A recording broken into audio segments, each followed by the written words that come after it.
Toyota was awesome.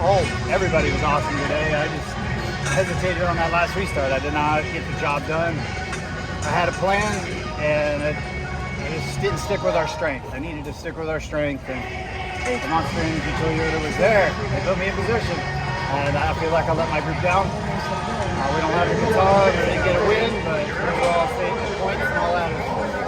It's good. I feel like a statement after so long. Road course is a road course. Still got work to do. So let's talk after next Sunday. But I feel like when you're in those positions, you got to capitalize. And I needed to start throwing fenders, and I didn't start throwing fenders. How do you feel about the heat? Before, of course, we got to nighttime. That was the hottest race you guys started this year in this car. Was it pretty toasty in the car, or were you guys okay?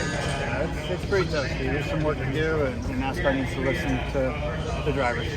What do you think needs to be done? We just need ventilation. We need circulation. We need air moving inside the car. And we don't need to have the right side windows in the car to start, or a pre-grid. It was like a greenhouse. Never been that hot when I got in the car. And it's like, all right, there's just simple things we can do. You were on the 9 a lot tonight. Where is he better in the end? At different points we were tight or loose, so he just was a little better balanced. I think. I'm not really sure. He was usually passing me at a pretty good clip there, so I didn't have a whole lot of time to look at him. I know I was around him a bunch, but he just had a little better balance, a little better grip. You're still within shouting distance for the regular season championship points. How big a deal is that for you? Is it a goal for you, your team? Well, 12-year-old Ross is like, what? You're about to be you could be leading the Cup Series point standings straight up in a few weeks, or at any point. That's wild, but go fast, acquire points, it all kind of works itself out. So even though we lost ground, and it, right? The 9's beating me in every stage in the race, so I'm gonna pull away, but we're still competing and have top 5 Cup cars, and if we just had our balance a little better, we can compete with them. So yeah, little kid Ross is like, what in the world, this can't be real. But is it a goal now? Is it close enough to where you had to change your thinking and make it a goal? I just want to be competitive, Mark. So I want to go fast and get more points than everybody else, and that'll all solve itself. But yeah, of course it's a goal.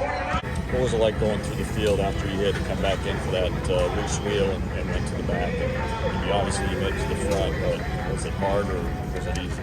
It was. This is the Cup Series. It is challenging. So we had a short run when we first got back there, and I passed a few cars, and I was like, okay, it's actually turning pretty good. I told Phil, my crew chief, like, okay, I think we're okay here. And then I heat cycle with a caution, and we went back green, and I was like, got up to high teens, getting close to 15th, and you get to the really better cars, and I was like, oh boy, this is going to be a challenge, right? And I just had to keep searching for air. Pit crew picked us up spots on pit road, and we just methodically worked our way back. It took us the entire race, and I don't think with or without that issue we run any different than 5th. And if it wasn't for our pit crew having incredible stops the rest of the night, they didn't do really anything wrong on that one. It just, the nut wasn't quite tight, and it looked fine. And half of our group said to leave me out there, and half of our group said no, let's just go ahead and take it off and put it back on and make sure the nut is So tight. did you feel anything No, different? I couldn't see anything. And part of our coaching staff was looking at the video, and they're like, we would have left him out, left the car out on the track, but it was just better safe than sorry. And it's one of those 50-50. We don't want Phil Surgeon and our crew gone, and it's just such a penalty to lose them if the tire comes off. So you were, if I'm not mistaken, you were the last car who had not pitted, on that restart. So you got cars with fresh tires. I mean, obviously you got close enough to the front. I mean, what was that like? We're kind of taking you through the end of there, because normally the last car. The final pit stop, you mean? Yeah. We pitted. Oh, you did. Okay. We pitted. Yeah, we pitted. Okay, so you had to. Yeah, we had tires. It was the 18 on 2, the 11, and me on 4. Okay, that's right. You were on the inside. Yeah, and then So how much did that help, and how much was the difference? Oh, it was incredible. Yeah, we're already the guys that stayed out, right? You never want, like you said, you never want to be the last car on old tires. And as soon as we got down in turn 1, we had grip, and I got to Cole's 41's back bumper off the 2 and pushed him as long as I could. I wanted to try to tandem and help him and help me selfishly, and then poked out and had clean air, and just kind of knifed my way through there and held off some guys there at the the last lap to hold on the 5th. So it was just kind of where the seas parted in turns 1 and 2 for us on fresh. Were you worried about how many cars stayed out? Or? Yeah, when we pitted, I thought we were about to win Nashville, and then whenever we left pit road on the access road, I saw how many cars stayed out. I didn't know who was lapped down and everything, but I knew there was more than I wanted. I wanted to restart about 6th, and instead I was 13th. So that's you just play your best hand, and that's what was surging in our group. We go to bed very, very well tonight, knowing that we made the call to win the race and probably work out. So getting past Nashville, been a long night here, thinking about next week. It's no denying you and Daniel, everyone at Trackhouse, have had a really great season at road courses. How prepared are you for next week? I never quite feel like I'm prepared enough. I'll wake up every day this week and try to be better, and probably get on the plane to Road America and still be looking at information and data and stuff from the other 2 road courses and looking back at Road America last year. So I never feel like I'm quite prepared enough, but I know we'll have incredible cars and just go execute. All right, should be good for you guys. Good luck. Yeah, thank you. Yeah, pretty interesting. I thought we were pretty good early in the sun, and the sun went down, and after that rain delay restart, I didn't think we were as fast as the other cars. I thought we didn't lose speed, but we didn't pick up the speed that the sun going down brought other cars, and then we had to restart the back, had a slow pit stop, and then I spun out trying too hard to get back to front. Luckily, didn't hit anything. Got back to 9th for the last caution, then just a good call by Jonathan to stay out and restart second row and run 3rd. So last time, the last was really eventful, but nice to get to the finish. Was it just the track changing with the going to nighttime that changed the handling? Was there anything in particular that changed it? Yeah, I think for whatever reason, I mean, the track took such a big temperature change in it, you know, whether it was air temp, mostly track temp, right, went way down when, you know, after it rained, and, you know, the sun went down, and it felt like it got 30 degrees cooler outside. So it just changes it up so much. And it's pretty funny that, you know, a lot of cars that you think are really good at the beginning of the race when it was sunny, you know, like me, the 19, the 11, I thought we were all the best 3 cars.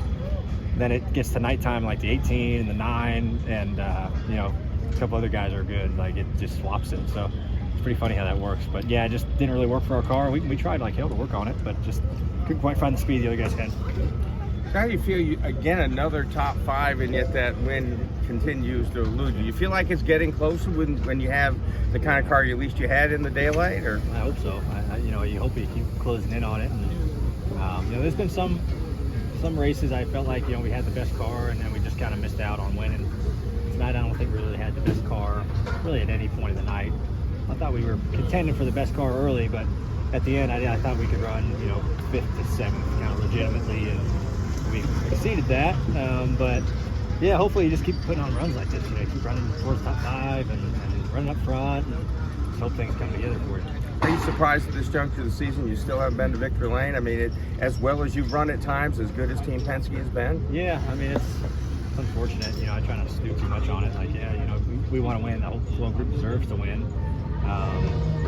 So we won a prelim race. Just got to win the feature. So we won the dash. We didn't win the feature yet. So, but no, you know, the group of guys I got are great guys. They deserve to win, and you know, we just keep creeping in on it. So I wouldn't say I don't sit around like, damn, I'm surprised we haven't won the race yet. You just try to keep going with the week to figure out how to do it. To see all those cars in front of you pit, what was that like? I mean, I was surprised.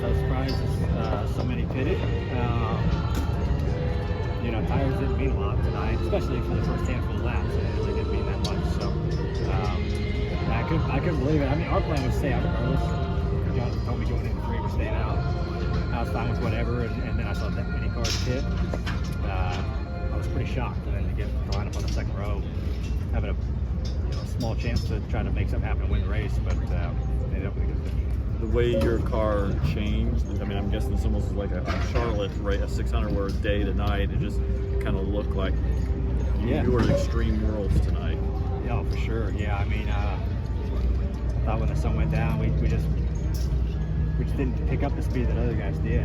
We just couldn't get the handle right. We were kind of back and forth on really loose or just really tight. We could never meet in the middle for whatever reason. So another cars kind of came to life. Mine came to life after that restart, you know, after the rain, and a couple other guys did too. So and we just didn't get any faster, so I had to go look at everything.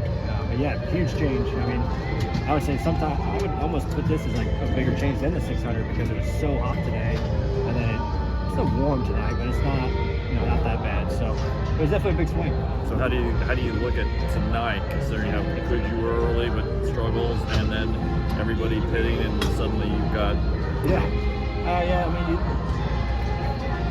I was thankful that everyone pitted in front of me. I was like, well, that's convenient for us. Thank you. And then I looked in my mirror and I saw like 8 guys sitting out behind me. I'm like, well, that's even better. I'm probably gonna run third or fourth here. So, but that try to win the race. So, yeah, just up and down day. I mean, last Sunday last were very eventful for us. Going back spinning, driving to ninth, staying out, and then up third. So, just crazy night. But good call by Jonathan. And appreciate everybody for the work that got us. How was the heat in the car when it was? All good. Yeah, it was warm, but we raced a lot of times in the warm, so not bad. Thank you guys.